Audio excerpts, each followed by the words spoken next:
Bismillahirrahmanirrahim. Assalamualaikum warahmatullahi wabarakatuh. Welcome back to my channel. Selamat datang di Abil Maiwa Channel. Jadi teman-teman, channel ini merupakan channel pendidikan tempat kita berbagi tentang aplikasi pendidikan, Microsoft Office, serta tips dan trik komputer.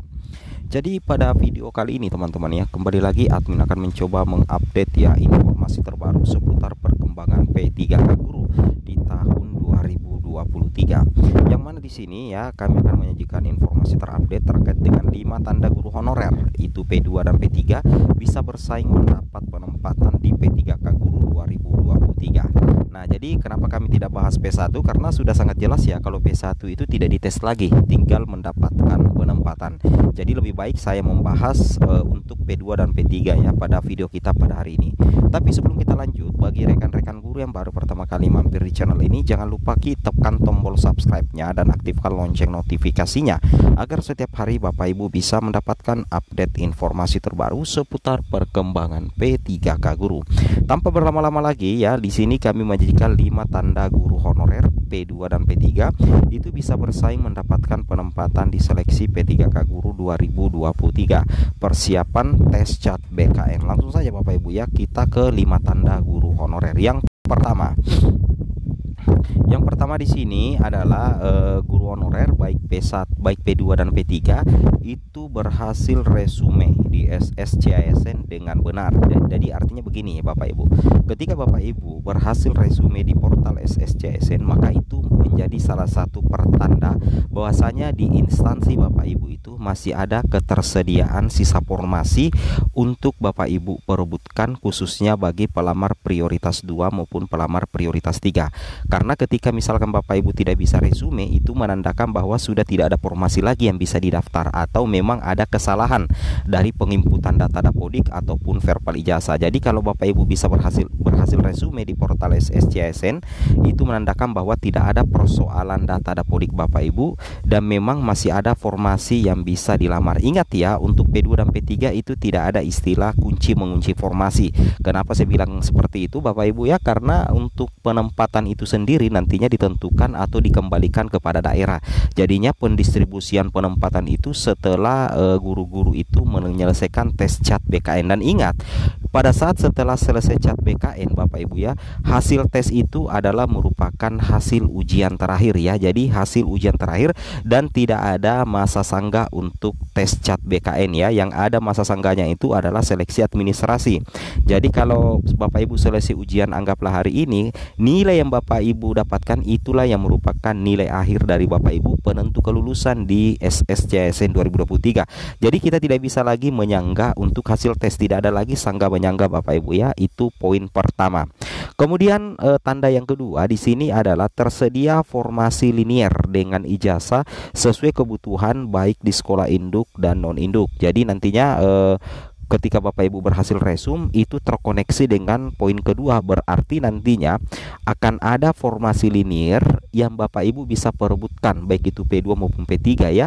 Itu nantinya akan disesuaikan dengan keseimbangan berapa kebutuhan P3K Guru dengan jumlah P2 atau P3. Makanya kita katakan bahwa memang kemungkinan besar ya antara P2 dan P3 itu akan terjadi persaingan ketat Bapak Ibu ya, karena nantinya jumlah formasi linier itu untuk penempatan itu nantinya disesuaikan dengan berapa jumlah kebutuhan alokasi untuk P3K Guru setelah penempatan pelamar prioritas 1. Nah, contoh misalkan ya, misalkan penempatan P1 itu anggaplah 10 orang dan sudah ditempatkan masih tersedia 5 formasi untuk 5 kebutuhan. Nantinya di situ akan terjadi persaingan Bapak Ibu ya, baik itu P2 ataupun P3. Jadi mudah-mudahan Bapak Ibu yang P3 itu tidak bertemu atau tidak bersaing secara langsung dengan P2 Bapak Ibu, karena memang urutannya itu yang pertama adalah P1, setelah itu langsung ke P2. Mudah-mudahan masih ada sisa formasi dari P2 itu untuk P3-nya nanti ya. Itu yang kita harapkan sebenarnya ya. Ini untuk poin kedua. Kemudian kita lanjut lagi untuk poin ketiga. Poin ketiga, tanda yang ketiga itu adalah seperti ini Bapak Ibu. Jumlah P1. Nah, jumlah P1 itu jauh lebih sedikit ketimbang formasi dari instansi. Kenapa kita dengan jumlah P1? Nah, seperti itu bila misalkan ya jumlah P1-nya itu 5, sedangkan formasi yang kebutuhan formasi yang tersedia itu 30 misalkan. Anggaplah 5P1 ini terserap semua. Jadi sisa formasi itu anggaplah 25. Jadi angka 25 nanti inilah nanti yang dibagi-bagi untuk P2 dan P3. Berbeda halnya kalau misalkan jumlah formasi P1 itu juga 25, sedangkan jumlah formasi itu 25 dan semuanya linear, berarti nanti bisa jadi P2 P3 itu tidak kebagian formasi.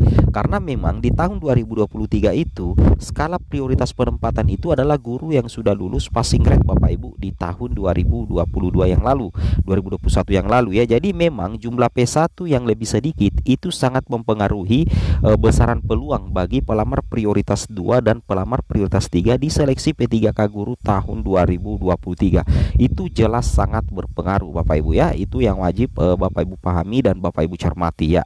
Oke, jadi jumlah P1 itu jauh lebih sedikit Bapak Ibu ya ketimbang formasi dari instansi ya. Jadi saya ulangi, jumlah P1 jauh lebih sedikit ketimbang formasi dari instansi. Itu yang wajib Bapak Ibu pahami dan Bapak Ibu cermati ya.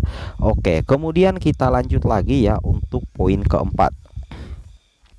Untuk poin keempat di sini Bapak Ibu ya, di sini kita lihat untuk poin keempat itu adalah bersiap ikut tes CAT Bapak Ibu ya. Jadi Bapak Ibu wajib bersiap ikut tes CAT dan nantinya mendapatkan nilai yang bagus. Nah, ini penting sekali ya, bersiap ikut tes CAT dan mendapat nilai yang bagus. Jadi ketika Bapak Ibu ikut tes CAT BKN ya untuk P2 dan P3, nilai Bapak Ibu itu akan diambil nilai ranking tertinggi. Jadi kita tidak bisa memungkiri Bapak Ibu ya bahwa nilai yang bagus, nilai yang tinggi untuk P2 dan P3 itu menjadi 99% itu akan menjadi penentu kelulusan ya. Jadi oleh karena itu Bapak Ibu yang sudah resum nantinya di portal SSCSN wajib mempersiapkan diri Bapak Ibu ya untuk ikut tes CAT BKN ya, agar nantinya Bapak Ibu bisa secara nilai itu bersaing dengan pelamar-pelamar yang lain ya. Karena kalau misalkan nilai Bapak Ibu rendah, itu nantinya Bapak Ibu juga akan kesulitan untuk mendapatkan penempatan. Seperti itu kira-kira ya. Kemudian poin kelima, di sekolah induk masih ada kebutuhan formasi. Ini bukan tidak seharusnya ya. Jadi ada nilai plus kalau misalkan ada sisa formasi, anggaplah untuk P2 dan P3, ternyata di sekolah induk itu masih ada kebutuhan formasi linear, itu jauh lebih bagus lagi Bapak Ibu. Atau misalkan jika tidak ada, ternyata masih ada sisa formasi di instansi yang sama atau lebih banyak daripada P2 dan P3. Artinya kita berdoa dan kita berharap agar jumlah formasi yang tersisa itu sama besar atau sama banyak dengan jumlah P2 P3, atau bahkan jumlah formasinya itu lebih banyak daripada jumlah P2 dan P3. Itu tentunya akan membuka peluang yang sangat besar ya bagi P2 dan P3 untuk mendapatkan penempatan. Seperti itu kira-kira ya. Kemudian tambahan informasi untuk rekan-rekan guru sekalian ya, bahwasanya di sini sudah ada perubahan terkait dengan tambahan masa keadaan ya untuk tambah riwayat pekerjaan, yang mana kalau kita perhatikan di sini ini sudah ada perubahan. BKN itu menginstruksikan agar ada kontrak surat perjanjian kerja yang diupload itu minimal 100 KB atau 1 MB dalam bentuk PDF. Jadi di sini muncul keterangan unggah kontrak surat perjanjian kerja Anda sesuai dengan riwayat yang Anda input ya pada menu ini. Oke, semoga bermanfaat. Assalamualaikum warahmatullahi wabarakatuh.